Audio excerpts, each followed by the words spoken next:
ज़िंदगी इतनी रफ्तार पकड़ती है और हम इसी रफ्तार में खो जाते हैं और इन सब लोगों को, इन सब जगहों को कितनी आसानी से भूल जाते हैं। वहां खड़ी खड़ी बस यही सोचती रही।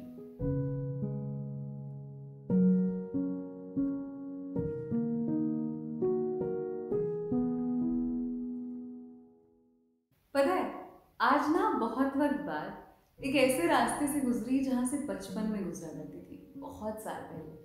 तो होता ये था कि कभी कभी स्कूल से हमें मम्मी लेने आती थी, हमें और हमारी बहन को, और अक्सर हम लोग इसी रास्ते से गुजरते थे, ठीक है। और इस रास्ते पर एक दुकान हुआ करती थी जहाँ पर आपको चिप्स और आलू पैटी और क्रीम रोल, ये सारी चीज़ें मिलती थी।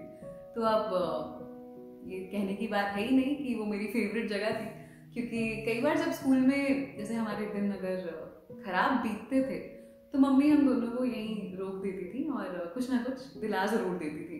और जब नहीं करती थी ऐसा वो, तो हम लोग खुद ही जिद करके उन्हें रुकवा लेते थे।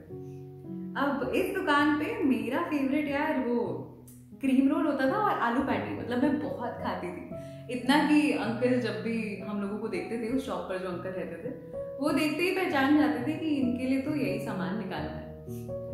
अब ये जो अंकल थे ना, ये भी एक अलग किस्म के थे किरदार, क्योंकि ये ज्यादा बोलते नहीं थे और थोड़े नकचिड़े भी लगते थे, मतलब ज्यादा कोई इधर उधर की बात नहीं करते थे। पर ठीक है, मुझे अपनी आलू पैटी से मतलब था, तो वो मुझे मिल जाती थी और मैं खुशी खुशी उनसे ले लेती थी। तो हुआ ये कि कुछ सालों बाद ना उनकी जो दुकान थी उसके सामने जो सड़क थी वहां पर एक पुल बन गया, एक ब्रिज बन गया। और ऐसा इसलिए हुआ क्योंकि बहुत जाम लगता था, बहुत दिक्कतें होती थी। तो वो पुल बना था हम लोगों की कन्वीनियंस के लिए, ताकि वहाँ ट्रैफिक ना हो और उस पार जाने वाले लोगों को दिक्कत ना हो।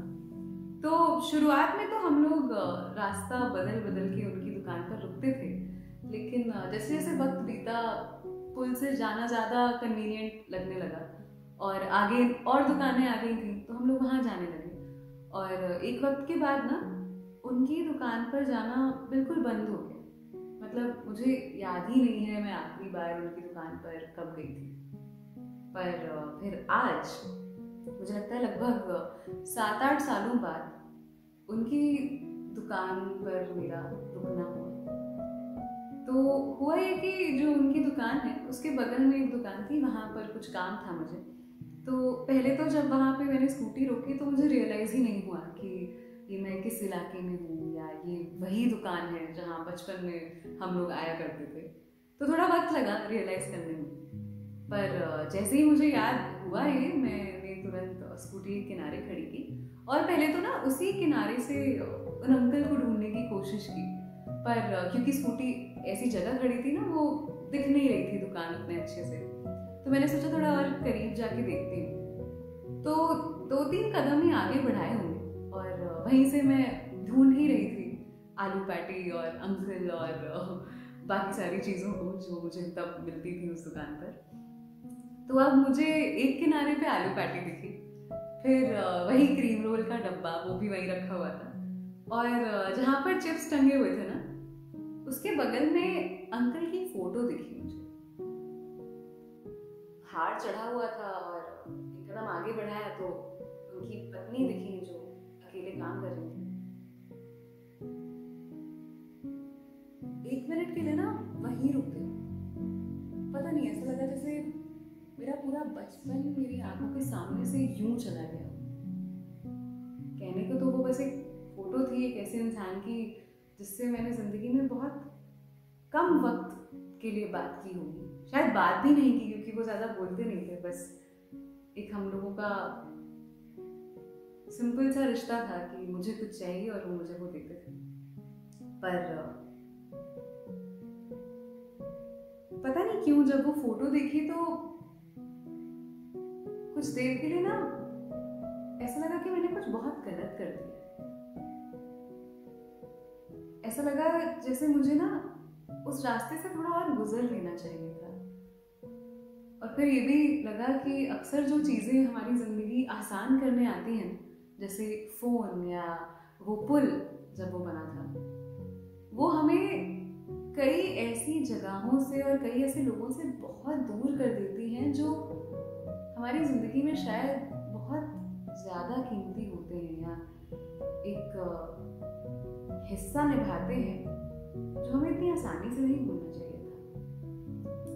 ज़िंदगी इतनी रफ्तार पकड़ती है और हम इसी रफ्तार में खो जाते हैं और इन सब लोगों को, इन सब जगहों को कितनी आसानी से भूल जाते हैं। वहाँ खड़ी खड़ी बस यही सोचती थी कि शायद अगर वो होते तो वहाँ जाती और उनसे कहती कि बचपन में आपके पास आया करती थी और आलू पैटी खाती थी, तो इसी याद में एक आलू पैटी दे दीजिए। पर नहीं कह पाई। वापस आते वक्त ना फिर मैंने हर उस चीज़ पर ध्यान दिया जो बचपन में वहाँ हुआ करती थी। जैसे एक मंदिर हुआ करता था जहाँ जब भी पापा हम लोगों को लेके जाते थे वहाँ से, तो कहते थे कि सर झुकाओ और जय बोलो। तो अब तो वैसे मैं उतना मानती नहीं भगवान में, लेकिन आज सर खुद ही झुके। उसके बाद थोड़ा आगे एक होटल हुआ करता था, अब वहाँ पर एक हॉस्पिटल बन गया है। उस होटल में ना हम लोग मेरे सारे बर्थडे सेलिब्रेट करते थे क्योंकि मुझे वो बहुत पसंद था। मतलब मेरा फेवरेट होटल हुआ करता था वो। और सारे बर्थडे मुझे लगता है कि शायद कोई ही ऐसा बर्थडे रहा होगा जो वहाँ नहीं सेलिब्रेट किया हम लोगों ने। वहाँ जाया करते थे हम लोग, तो कुछ देर वहाँ रुककर भी ना हर वो याद की जो बचपन की थी। वापस जब घर पहुंची तो ऐसा लगा कि आज कुछ बड़ा खो दिया है।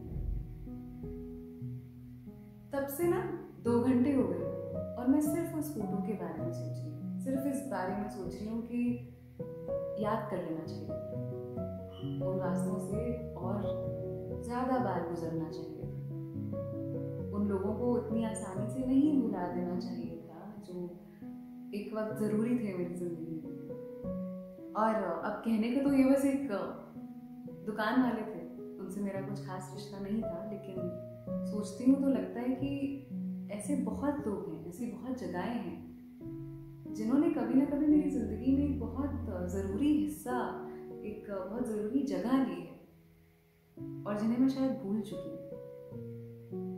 अब पता नहीं, दिल में बहुत एक कुछ भारी सा एहसास है अभी, और बस ऐसा लग रहा है कि जितने भी लोगों को भूल गई हूँ, जितनी भी जगहों पर नहीं गई हूँ, जितने भी रास्ते दोबारा नहीं लिए मैंने, उन पर बस वापस चली जाऊँ एक बार, शायद कुछ कहने या बस उन्हें याद करने।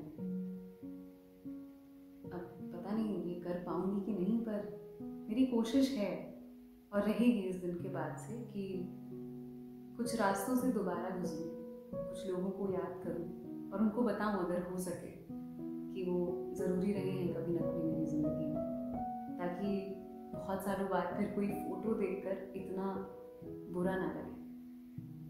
शायद बस यही कहने आई थी कि तुमसे भी हो पाए तो याद कर लेना, कुछ रास्तों से दोबारा गुजर जाना, कुछ लोगों से फिर मिल लेना, क्योंकि जब बहुत साल बीत जाते हैं ना और उसके बाद तुम्हें एक फ़ोटो दिखती है तो ऐसा लगता है कि बहुत कुछ खो दिया तुमने।